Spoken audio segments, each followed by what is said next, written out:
on sport news, live analysis, expert discussions on trending stories in politics, business, socio-economy, sports, and documentaries. So catch all your bits on the happenings around the globe. Stay focused on the fact today, only on ATN.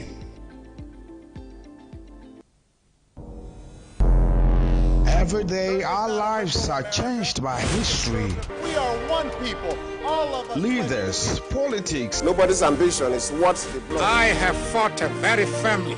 Natural occurrence, war, and the world economy. I belong to everybody, and I belong to nobody. ATN covers it all on ATN Politics today.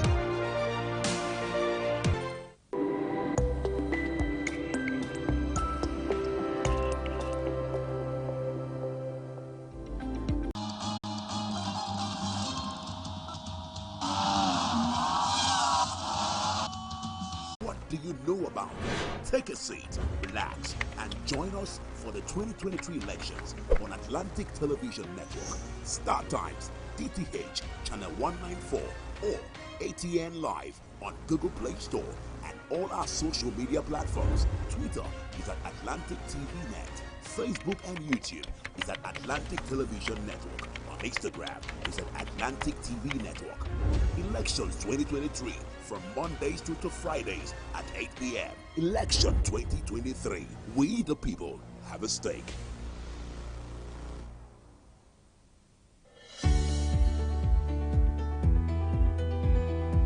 People into the country illegally. That is amazing. Honorable you human trafficker. Honorable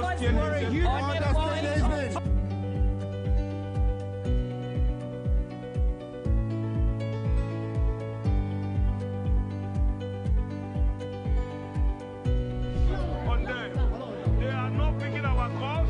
They made up their minds. So no agreement with the EU, but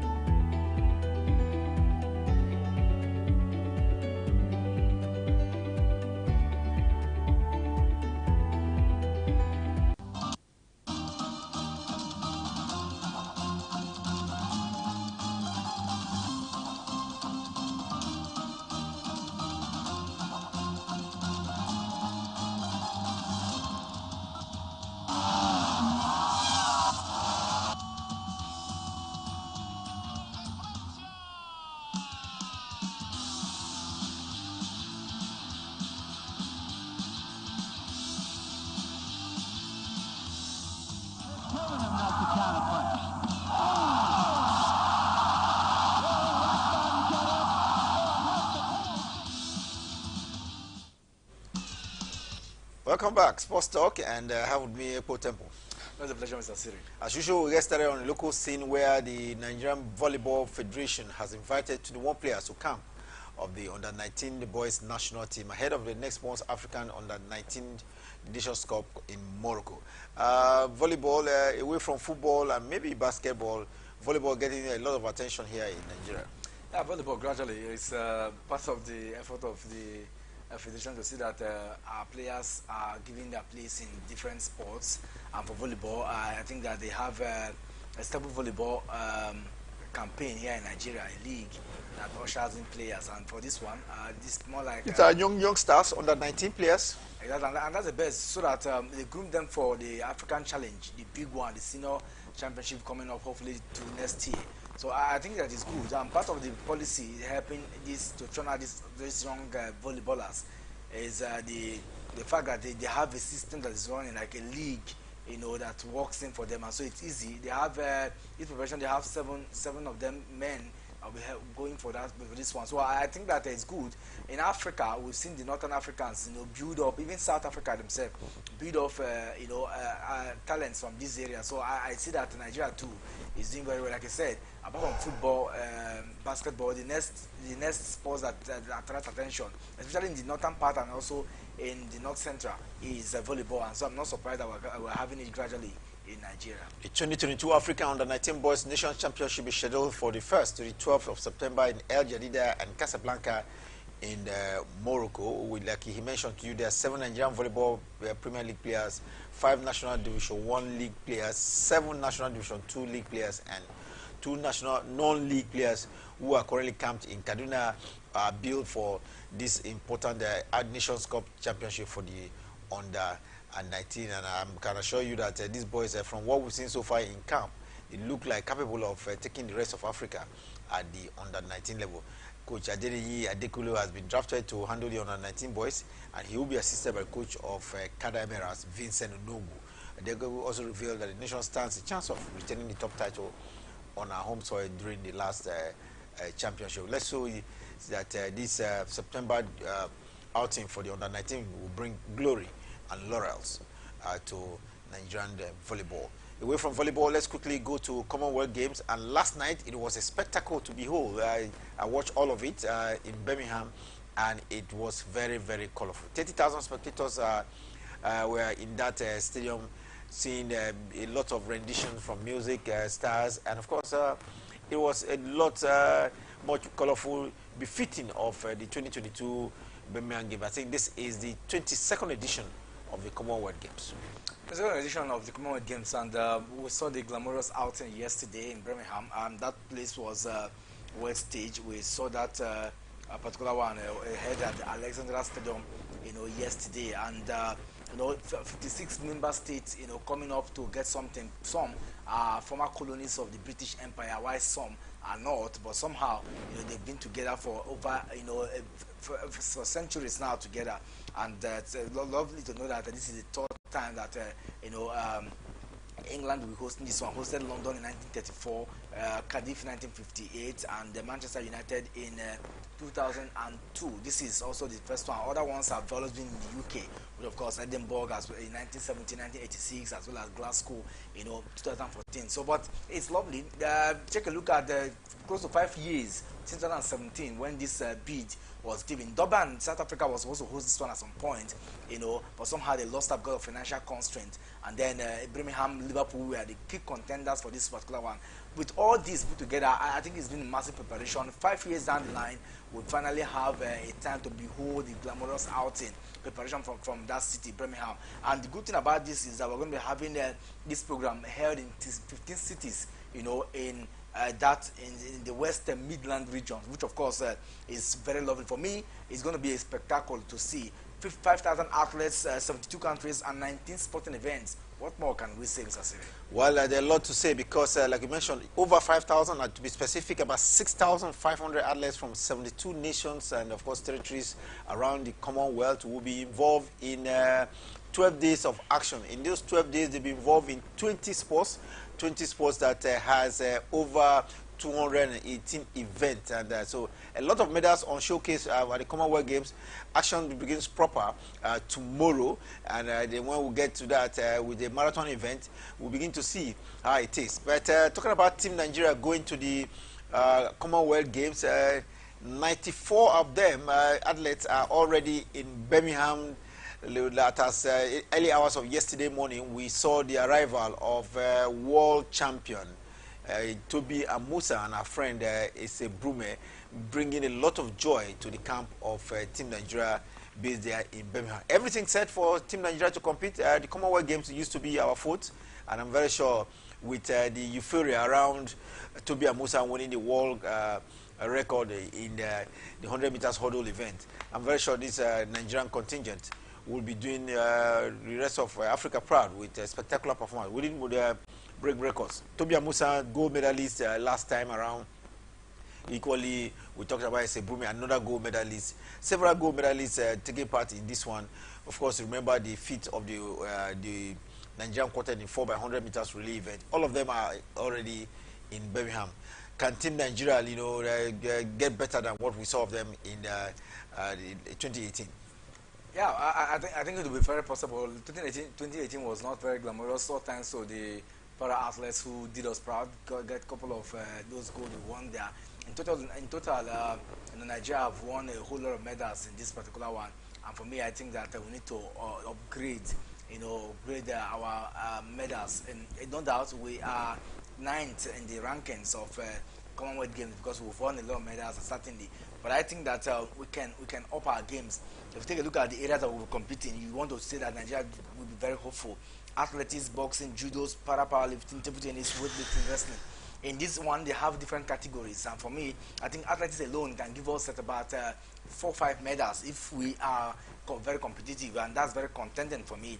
Boxing, I'm not sure how well our boxers are well prepared for this one, but we'll also have the lightweight, the middleweight, featherweight, categories, which of course we can also balance our argument to say that if our boxers live up to this billion, we can also get something from that side. In judo, I don't know how strong we are, but I'm also thinking that we can. Where our power is in powerlifting, that is one area we have gotten a couple of medals. Even the last time out, we were able to get 1 or 2 medals from that side, especially the gold medals. So for me, table tennis is also very nice. We have the mix play,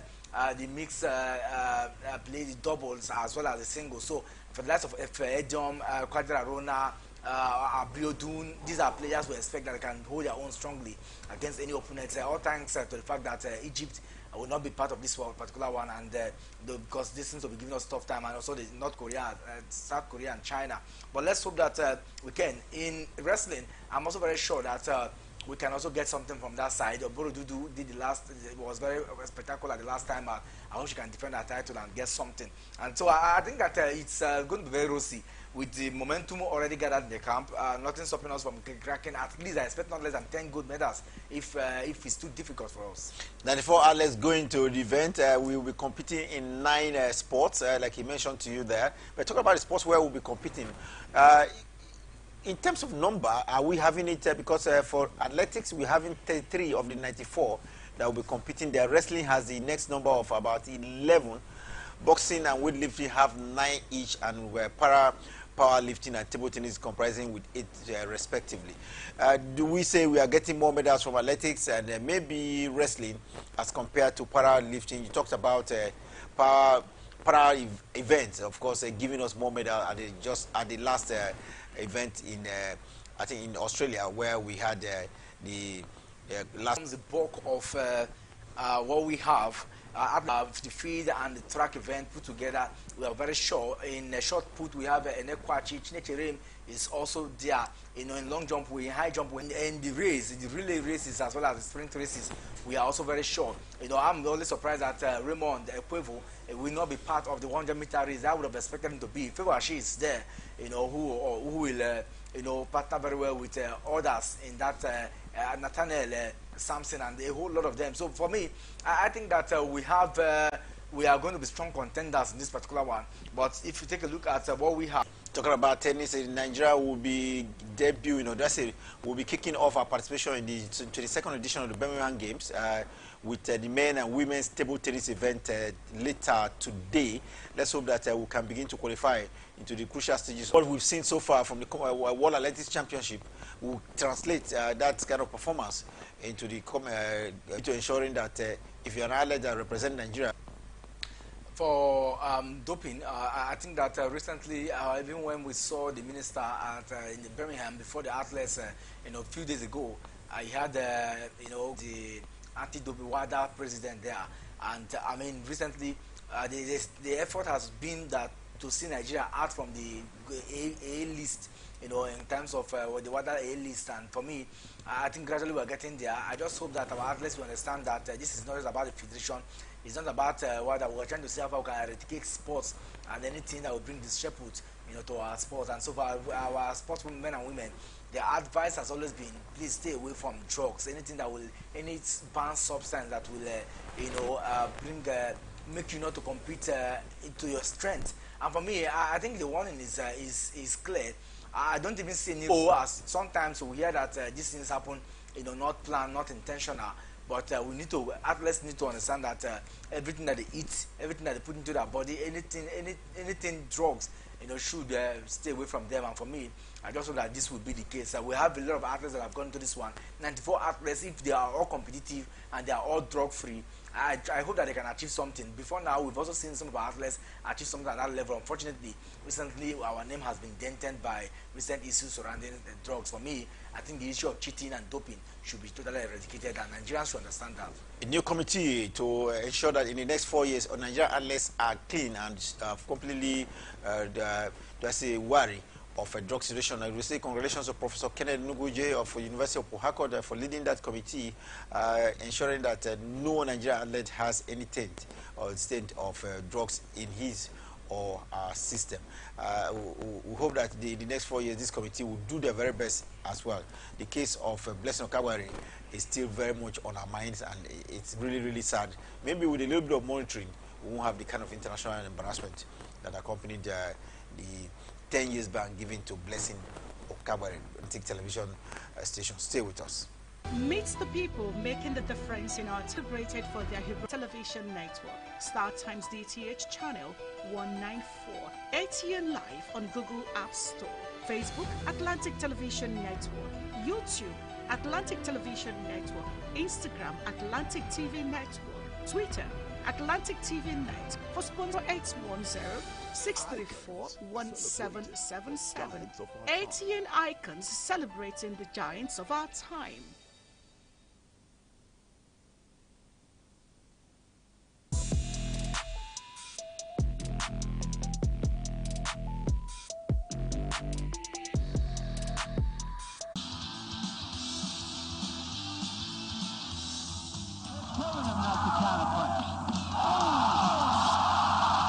Here, and of course away from the Commonwealth Games that gets on this already underway in Birmingham. There is the African Youth Games as well going on in Tunisia. The 2022 Table Tennis African Youth Championship is really taking the city of the country Tunisia into frenzy because the draw in Tunis, the capital of Tunisia, April. Yeah, for Tunisia, when it comes to tennis, I think we gradually were building, and we were able to, we saw what Mati Taiwo can do, and he has he's one of the consistent tennis players that we have now, and for us to be contending with these young guys over there, it just shows that our future is bright in this particular one. Talking about bright future, it has been 2 Nigerian table tennis players in the final. And it just shows that gradually we're building. Before now, there's been that vacuum between the North Africans and Nigeria, precisely because in West Africa, I think we are the powerhouse when it comes to table tennis. And for me, if we have them in the finals, it just shows that we can hold our own strongly. If we have the likes of Mati Taiwo, who of course is very formidable, I think that he can also do the feat that we saw him do some weeks ago. While Matthew Taiwo, Sam Aboboye, Kuti Matthew, and of course Luis Adekoke all qualified to face each other in the very final. So it was a situation where we had a Nigeria winning gold and another winning silver in table tennis there. And I think table tennis is beginning to be back. We know so much, in the past, table tennis used to be our fort. Remember the days of Atanda Musa, both, this is Commonwealth. He used to be Commonwealth champion, and dominating the African tennis for a long while. Let's hope that these under-19 players that are throwing up now will be in the position, the Kutis and the Dekokes will be in the position to fill in the big shoes of Atanda Musa and the likes in table tennis, because we hope that these actions of theirs will be good enough. There's the Atlanta Open due. What do you make of it? We've seen a situation where John Isner has prevailed 7-4, 4-6, 7-6 in what looks like an all-American showdown against Bear Shelton. After winning Bear Shelton, he will be facing Jensen Brusby, Ines and another American. So for John Isner, he has not been very consistent for a very long time now. We used to hear about him back then before the COVID, but the post-COVID event, we truly have not seen the best of John Isner. I just hope that gradually, I don't expect him to win this one. If he gets to win, kudos. But then, seeing him build his momentum gradually, the likes of other players. In fact, so some of the unknown names, I've seen them in the Atlanta Open. And for me, it's a lovely one. It's good that we're getting to see back those names that we know before now. Even that were strong, getting back in tennis, and that's more like a build-up, and that tells me that the very crunchy encounter, from day one, we're going to have a lot of white cards coming in. Those white cards are known names in tennis, like Johnny Isner. Anytime, any day, he's always a good player, but somehow he has not gotten to the peak where we desire to see him. We're talking about the Atlanta Open as a prelude to the U.S. Open coming up in New York. Fourth seed Alex de Minaur defeated fellow Australian tour player. When it comes to the major Grand Slam, he seems to have, to me, it looks like an average player. Indeed, it's some of them are good. They are experts in these areas, and that's why it's even easier. It's easier for them to get past some of the big names these days. Unlike before, there's been some form of demarcation between the ATP and the Grand Slam. We don't get to see some of these big names play, except when they want to rejuvenate their career or they are preparing for a Grand Slam event. Otherwise, some of these ATPs you don't get to see them, and that's not because it is not a ground, a breathing ground for some of these middle average tennis players. For me, it's they have to answer themselves the truth that when it comes to these ones, we can easily win this one because further it comes. I think that Dimino has not really achieved that high, but somehow he has been there. At some point, it was in the 12th rank they can get is what we see them, and that's why I'm not surprised that we are getting to see some of them in this one. But I know that all this is just a build-up to the big one coming up in New York. New York and US Open, but before that, we'll bring you some highlights of the Atlanta Open, where we told you Dimeno was in a victory situation, but now he has to move up against Andre Marino in what promises to be a very difficult tie, because the Andre Marino did beat his fellow American Andre Martin 7-5, 6-3, and that looks like a respectable straight victory. But looking at what happened in the female event, Ige Swiatek, remember the world #1 in female tennis right now, was in an upbeat mood because she took out Gabriela Lee at the Poland Open. Of course, you know she's Polish. She beat her opponent 6-3, 6-2, straight set win there against Romania's number 48 of the season. Ike Swiatek may not have been top-notch at the Wimbledon, but she's still world #1 in female tennis. World #1, and with this win now, I think she'll go in for her 10th win on the clay, if not more than this season. After seeing her 37th match run unbeaten, dropped by the Wimbledon. So for me, it's a way of building her momentum.